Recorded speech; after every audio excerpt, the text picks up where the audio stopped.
moneyologist, Miss Tanya Collins. 2, 1, 0.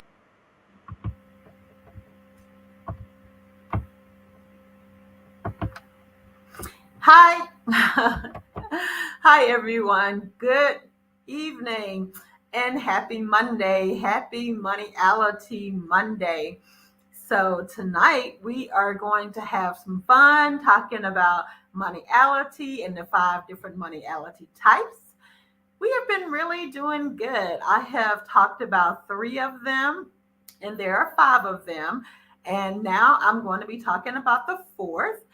But before I get started, I would just like to tell you that the 5 moneyality types are a splurger, a keeper, a tracker, an adventurer, and a mingler. I'm going to tell you about each one of them. But before I do, I want to just share some things with you that have happened with me. I took the moneyality assessment, and my name is Tanya Collins, the Miss Moneyologist, and I took the assessment to see what was my moneyality type, and that was really the foundation of how I got started with moneyality. So my primary moneyality type is a keeper. And so I have been helping a friend try to get their lives together. And I am so proud to say that I know as a keeper, I love to go to clearance racks and I love finding a really good deal. But what's a better deal than to get something free? So I have been able to help them by posting on this site. We have these sites to call Buy Nothing, and people just give things, and it's amazing. I have given things, and I love it. And so they actually have helped me. So being able to share that and be able to know that as a keeper, I was able to get some amazing things. And there's nothing like a deal than a free deal. So that has been really great. And it's been really amazing because as a keeper, I do like to find the bargains, but I also love to share and give a lot of myself. So that is one of my fun facts of this past week. And I am really excited about that as a keeper to be able to get a good deal with something for free. But tonight, I am going to start us with talking about moneyality, the ace of personal finance. So, moneyality starts off with the keeper. We talked about the keeper. I talked about them the first like 3 weeks ago because I've been doing this every week. And the keeper is the serious saving circulator. And that means that they are the ones that I just mentioned. We love a deal. We circulate our money by finding the best deals. We are good at just really looking for ways that we can circulate less. We are just huge on, I mean, you're talking about getting excited. One other thing, because I'm a keeper, I got excited about this week was I went to a store and they had the best workout things. And I have been working out like 4 days a week, and I'm really proud of myself. But they had the best workout clothes, and I'm trying to think of the name because it kind of escaped me for now. Sure Fit, She Fit, or something like that. I would have to pull it up. But anyway, they were $5. And I'm talking about their their workout clothes are very pricey. And so I'm just trying to think of what they're called. But it was so cool to be able to get those at $5. And they have the workout pants and they have the workout bra and they actually have the workout little sheer thing that you can wear to kind of cover it. That's really cute. So I have been very excited to have that. And that was a great, great bargain. So if I think of the name as we're going, I'll come back and tell you. So that was the first one, the keeper. The second one that we've talked about is the splurger, and that is the extreme circulator. Splurgers are the big circulators. They love to just use their money to purchase gifts, to to actually purchase things for themselves. But one thing about a splurger is that they are not they're not greedy enough that they will not purchase things for other people. So I love that about a splurger. They buy for themselves and they also buy gifts and really nice gifts for people that they care about. So a splurger has some really great attributions, but they also have things that they have to control. They have to control how much they're circulating, and that is always a task. But that's what we talked about. We talked about strategies. So you would have to go back like 2 weeks and check out the splurger. And so the next one is the tracker. Trackers are what we talked about last week. They are the security planning circulators. You talking about somebody who plans and looks for security and having that security in their lives. This is a tracker. They are always looking ahead. They think and they're planning for their future, and they are just amazing. And they feel like they have to have these things done because they don't like to have use error, have room for error in their future. So those are the trackers. And the next people that we have talked about is adventurers. And that's what we're going to be talking about tonight, the risky thrill seeking circulator.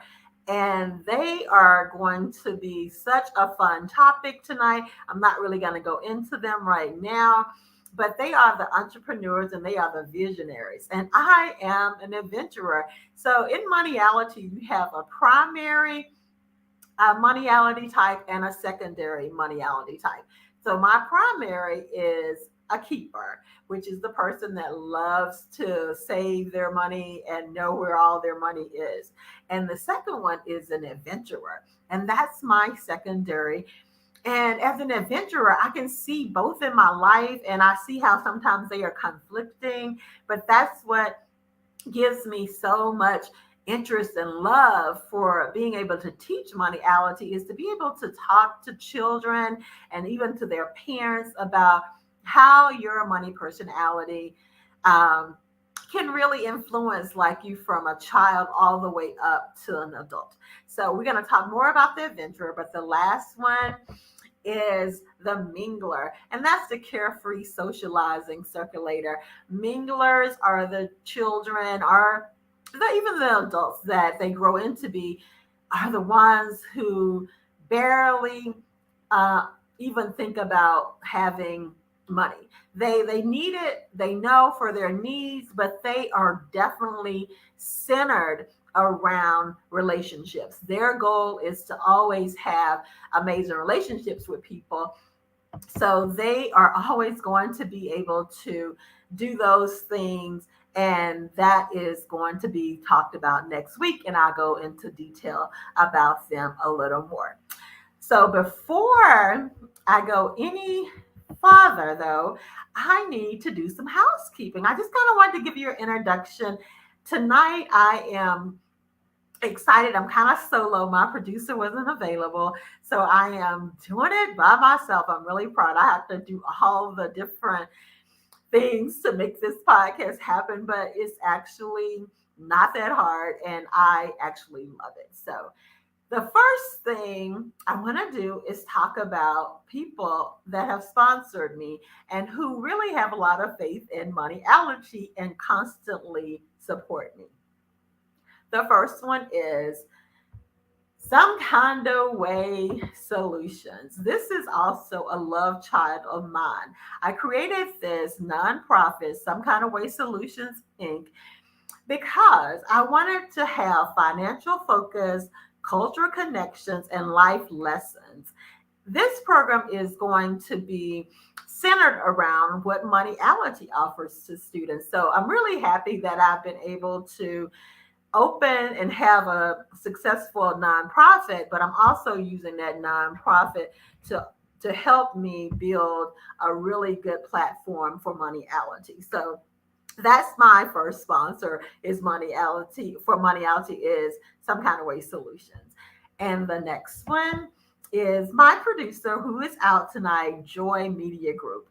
joymediagroup.net is how you can reach her, and her number is 901-618-9501.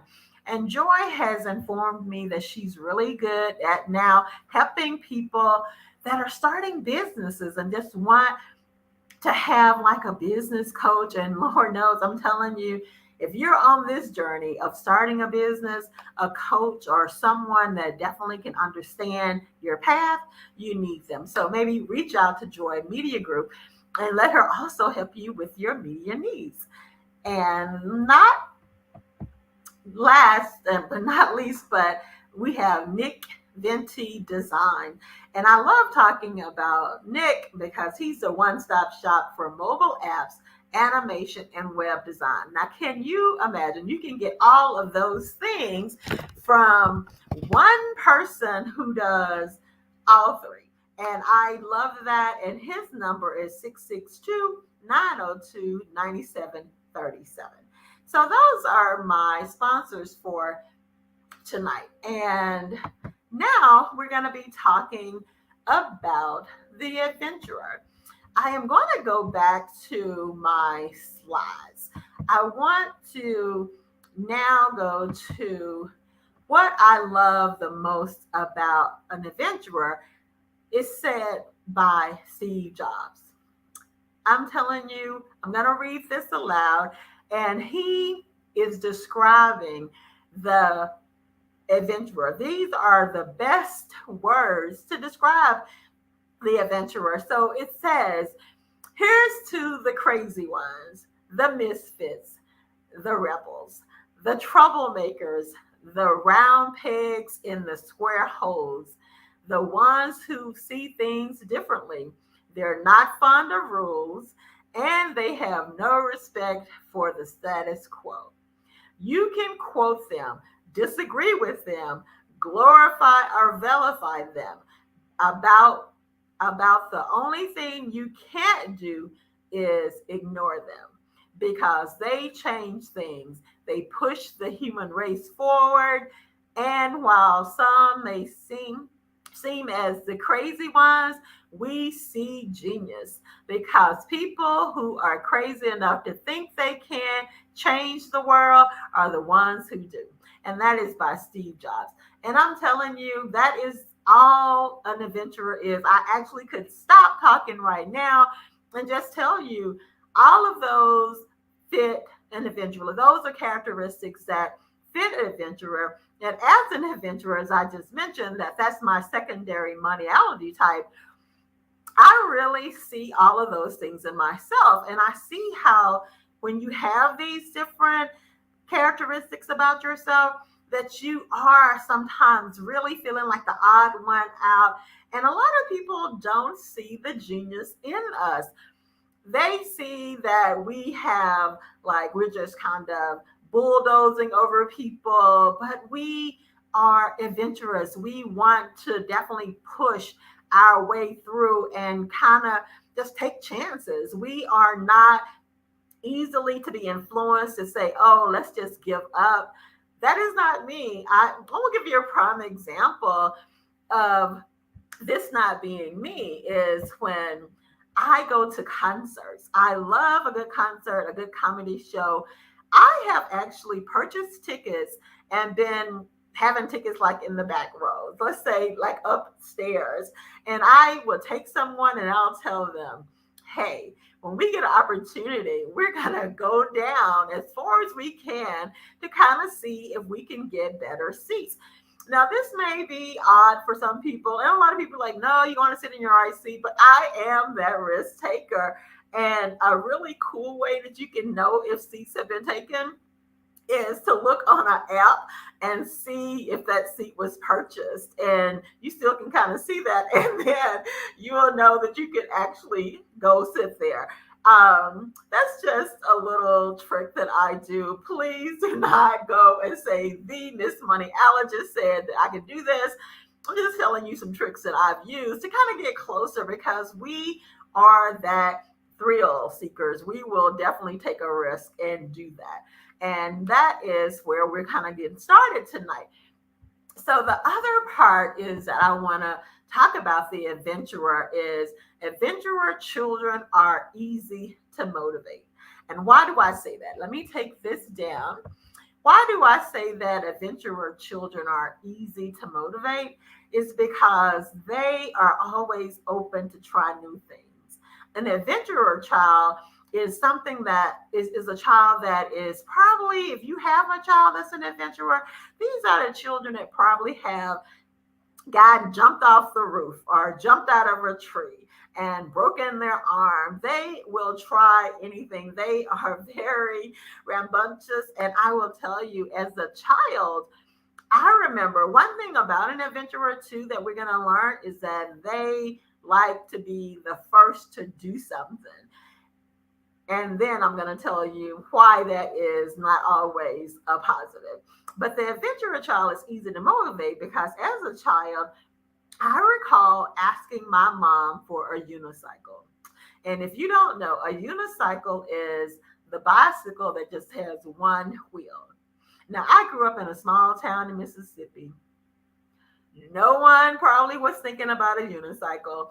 I don't really know where I got the idea, but I saw one and I knew I had to have one. And I got a unicycle. And I used it for a while. I tried to get on it. I'm sure my mom was trying to help me ride it because you got to have a really great balance. I will tell you one of the down things that we have to uplift our adventurer is that we'll give up on that. We will say, okay, we tried it, we're done.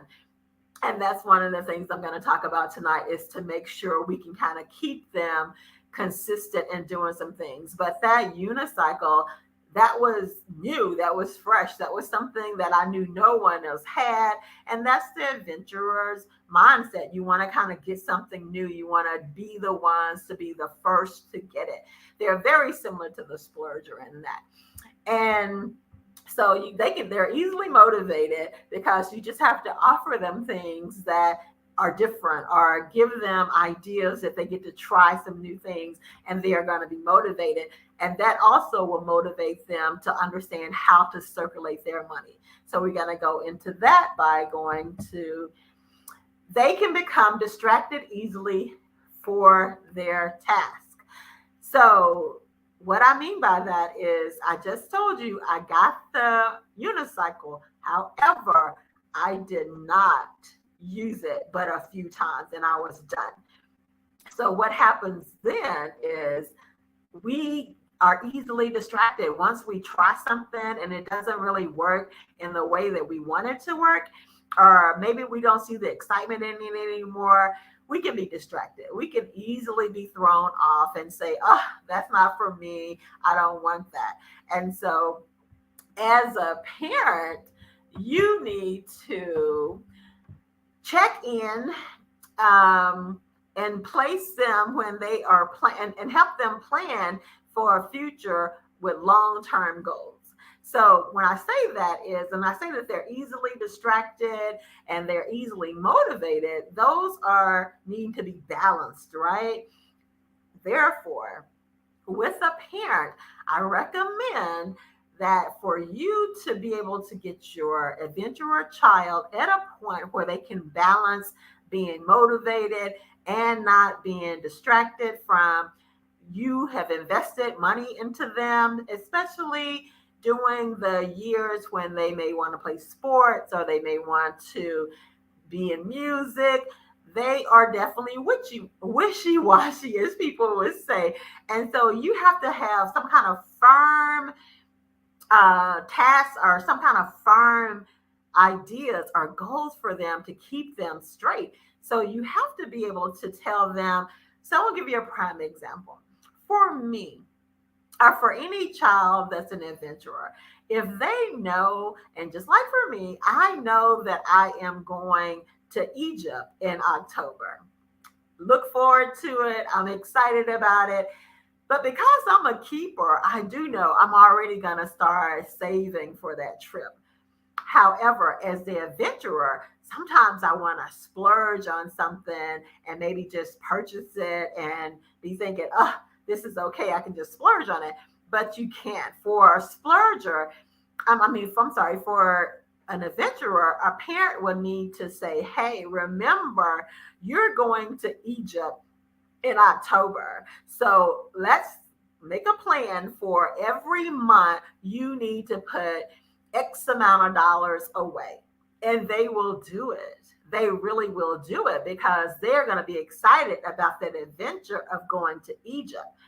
And the part that is distracting that gets them thrown off is when they are told by their friends, oh, well, we know you're going to Egypt, but hey, let's go to for your birthday. Like my birthday is coming up in May. So for my birthday, I want to go somewhere. But I know I got to go to Egypt, right? But I want to go somewhere for my birthday. So that can be an easy distraction to get me off of my budget for Egypt. And that's where I have to reel it in and say, no, there are limits to how far I can go and that I can't do all things. And you have to kind of be grounded in letting them know that you cannot or may not want to invest a lot of money or into anything that they are trying to do multiple different things at a time. So you have to really talk to them. And most of the time I've said in all of these podcasts is that conversations with your children as early as possible, talking about money, will make them be very clear and understanding how it works in their lives. But because I am here to help you, I also can add that extra niche to it is by letting you know, by giving them an assessment quiz to tell them what their moneyality types are. It can help really guide them through that process of learning who they are at a young age and how that works. So going back to the adventurers are like splurgers. We talked about splurgers the very first episode, but they need clear limits on their circulating habits. And that's what I'm talking about. You really have to give them clear limits to make sure they understand that the habit of saving requires this. The habit of giving requires this. The habit of investing requires a certain method. So for parents, you have to really be clear. And if you are an adventurer parent, parents should have those conversations about being patient and helping them with the delayed gratification of it. Like I said, very similar to the splurger, but the difference with the adventurer is when a parent is talking to them, they will adhere to it. They are more easily to be influenced and motivated by it because you are going into their creative juices, the thrills of them, by saying you are putting this money aside for this trip or for this bicycle or whatever it is they want. And they will be motivated by that and they will save for it. The part that I'm telling you is that delayed gratification comes in is not allowing them to get off task by saying, oh, I want to go on the trip, but I also want to get a new bike, and the new bike may cost $1,000. They're not going to be looking at the price. They're just looking at the idea that this is a new bike. It's something they want to try. And adventurers, unlike so much of a splurger, splurgers are similar, but adventurers want to be the very first to have whatever is out that's new. I said that about the splurger, but the splurger and the adventurer are very similar in that they want to be the first. They want to have that shoe in to say, hey, this is what I do. This is how I want to be presented. I want the top-notch phone that's out, the newest phone, the newest gadgets, the newest whatever, the newest fly clothes. They want those things, right? However, the part that's the delayed gratification and the part that we are definitely having to look for the adventurer is to let them not give up on it or say, let's throw this to the side because they'll get bored easily. An adventurer is very clear in knowing that if it's not something that really keeps them stimulated, they let it go. They're not excited about it. They will say, oh, it doesn't matter about cost to them. It's just, oh, we're tired of it and they want to just get rid of it. They can give it away, but they're over it because they are just instant gratification, but they do not like having things once they kind of go out of style. They need to have something upgraded. So those are definitely big characteristics about the adventurer. Also, the adventurers, when they are guided with positive reinforcement, they use those skills for the rest of their lives. And that is a sound idea and quality of what I do. I have learned that for me to be really good at being a keeper and not to overindulge as an adventurer, I mimic them. I merge them together because that is, those two are my moneyality types, but they actually keep me balanced, believe it or not. They keep me balanced because the keeper is really good at finding the good deals, making sure they have their money lined up, ducks lined up in order. They're really great at that. And they also, for me, being an adventurer, I can have my trips funded because I'm a keeper and I am consistent in saving. And so that splurger type doesn't really ever affect me as much, but the adventure part does. Like, I don't want to splurge just on some things. That's not what happens with me. I splurge on things that are adventurous. I love to take risks. I love, my big thing now is, um, let me think of it. When you're using the line, wow, I can't believe my mind just went blank. Zip lining. That's my big thing. So everywhere I go now, out of the country, I want to zip line. If they have it, I want to do it. That's like my new biggest adventure. I love the thrill of zip lining. The farther it is, the better. And so just being in the air and just holding on for dear life is so thrilling to me. It's just scary, but it's thrilling. And I love that. I just love doing that. So those are thrills that I get. And I do have some regrets because a lot of times earlier on in my life when I was out doing things, I was not adventurous enough. I was being very cheap, as people would say. I was not wanting to spend or circulate on that. Not spending, but I didn't want to circulate my money on those things. But now I realize that that's not who I am. I'm not going to have regrets. I'm not going to have buyer's remorse. I'm going to live a life of fullness and to really be excited about that. And that's all signs of an adventurer.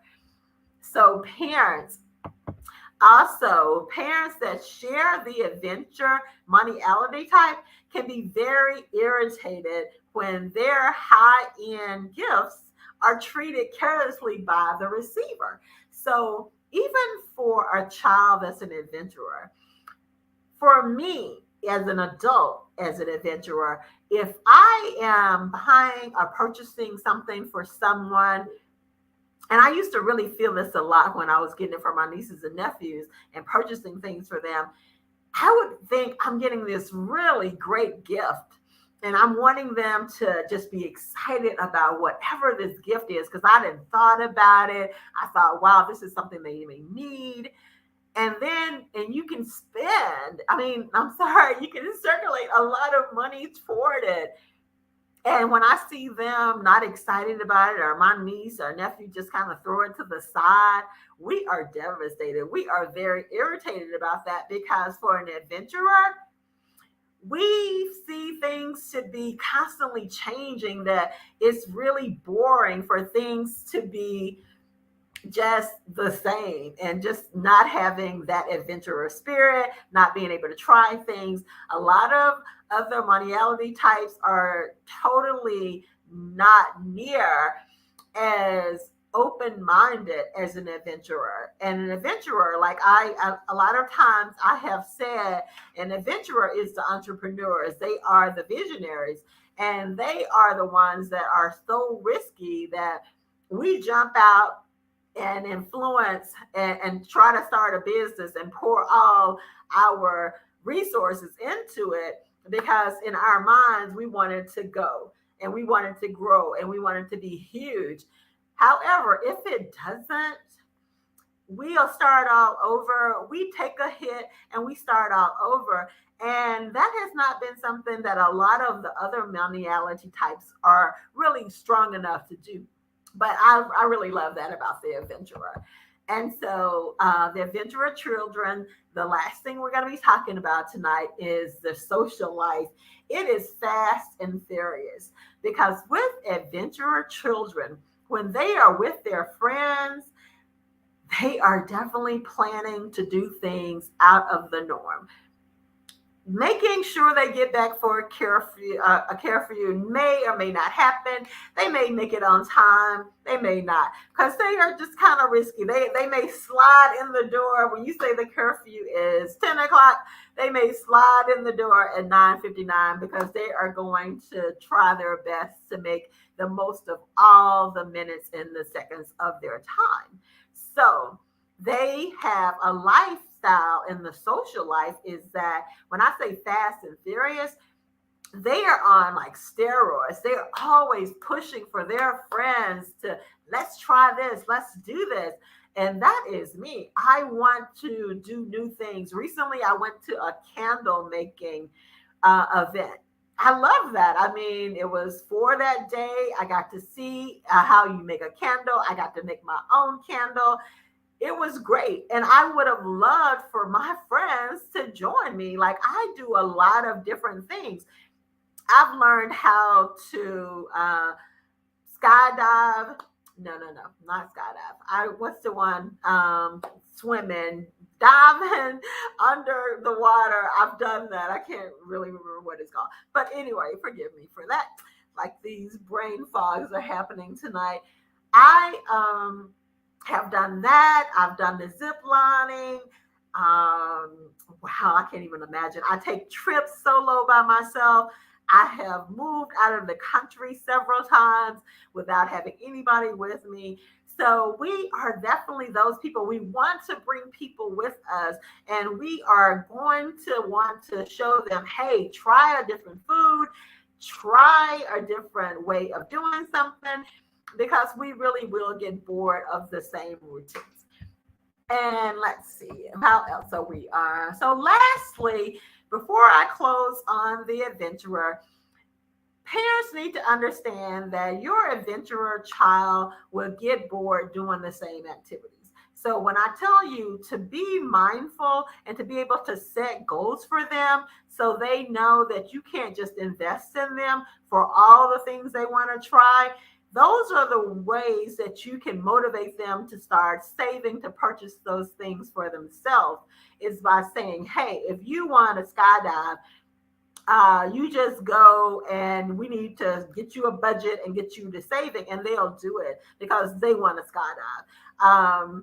If they want to go to any trips, they will start planning that. So definitely, parents, also be mindful of how they circulate their money to be responsible, because as an adventurer, if that's your primary moneyality type, you really have to know as a parent that that child is easily influenced to change their minds quickly.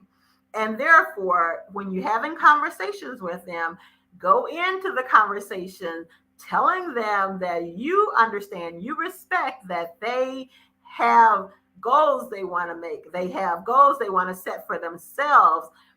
However, they still have to be able to manage how they circulate their money. And circulating it irresponsibly is not something that they wouldn't do. They will do things and they'll be like, wow, okay, I did it. I took a chance and I lost. Very close to a gambler. They will take those high risk bets, and they will do it, and they will say, hey, if they win, they win. If they don't, they don't. Not that they don't feel sad when they do not make it, as far as like if they have a bet and they do not win that bet, they are sad. But with them, it doesn't last very long. It just allows them to try to redirect those emotions towards something else that they can do to even make up for it. So the adventurer child and a person that's an adventurer adult like myself, we are definitely we are definitely people that are wanting to do all the things that we can to try new things and all of that. So I'm going to close by saying that the adventurer, they need to streamline their goals, tasks, and dreams to prevent from being overwhelmed, because we can be overwhelmed because we constantly have new ideas, new dreams, new tasks that we want to do. And that way we have to definitely streamline those. And I think that's a really good word for the parents to understand. Help them streamline how to manage their money and how they circulate it. They also need to be very um, they need to be very good at understanding that sometimes their mistakes can be very costly. And like I said, they take big risks. And when you have something that's very costly and making those costly mistakes, if you are not careful, you can find yourself like really at rock bottom. And I will say again, the most positive things about the adventurer is that normally, I'm going to say normally, not all, but normally, like 90% of us, we may rest down low for a minute, really be sad about a costly mistake, but then we are back on the grind. We're trying to figure out a way that we can capitalize to bring that money back as well as to have more money. And the last thing is that you should have your children to come to you before they want to purchase some big items, especially parents. If you have them on a strict budget to go to Egypt, like we was talking about, and they have to pay something every month to go on that trip, you have to be very good at making sure you tell them before they make any purchases toward anything that they need to consult with you. Unless it's something small for them and they have an allowance, but in that purpose, you want them to know from your allowance, you need to take the chunk of whatever percentage that is and put it towards your Egypt trip, and make sure if they want to do anything else that requires big sums of cash, you need to have them to run it by you. And for me as an adult, before I make huge purchases, I talk to my financial advisors. I love to call them to say, hey, this is what's going on in my life. I may need a new car. So talk to them. I talk to them about my purchases, and this is my money, right? But I want them to be able to instruct me on what's the best option for that. Where should I pull that money from if I need it? So those are my suggestions for the adventurer. This for me, as Miss Moneyologist, I am always very excited for my Moneyality Mondays. I've had an amazing night, and thank you for listening, all the people that are following me. And know that next week we're going to focus on the mingler, and that's the last of the 5 moneyality types. So I look forward to seeing you Mondays, Moneyality Mondays, and they're normally starting at 7 or 7:30. So have an amazing night, have an awesome week, and I look forward to seeing you next Monday. Peace. Mwah.